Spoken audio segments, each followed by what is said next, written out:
I'm Josh Rood, head winemaker at Buddha Cat Winery, and you're watching Buddha Cat TV. Today, we're continuing our 5-part series on proper tasting techniques with number 2, which is swirling. So what's the big deal about swirling? It all comes down to aromatics. Everything you drink has an aroma. Whether it's good or bad, it's there. And 70 to 80% of what we taste is actually what we're smelling. So it's kind of a big deal. Great, okay, aromatics are important, but why swirl the wine? There are a couple of factors that come into play with aromatics. One of them is surface area. You may recall from our previous video on glassware that the more surface area a wine touches, the faster and more easily these aromas are released. The second factor is volatility. Some aroma compounds are more volatile and released more easily in a wine than others are. So if you're curious about that, try a little experiment. Pour some wine into a glass. And just let it sit there for a minute. What you're letting happen is a few of those volatile compounds are coming out early. So after you've poured it, take a little sniff.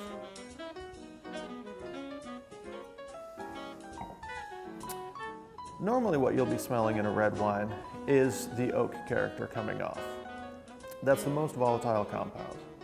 Then what you should do, give the wine a swirl, and then stick your nose in and smell. That oak has now become a part of something bigger, which is the grape that's in there. The picture of the wine you're getting is more complete now.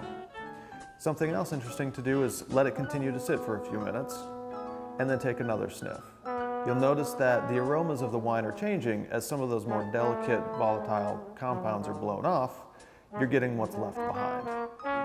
Another interesting thing you can do is to take a note card, put it on top of your wine, and give it a swirl.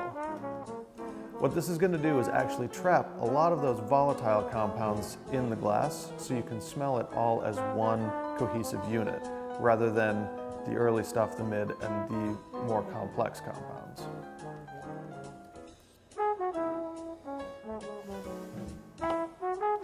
We're getting into some touchy ground now between the differences of swirling and smelling, so I'm going to leave it there for now. But make sure to tune in next time when we talk about sniffing your wine. I'm Josh Rood, head winemaker at Buddha Cat Winery. Be sure to subscribe to our YouTube page and follow us on Twitter at Buddha Cat Wine so you don't miss a thing.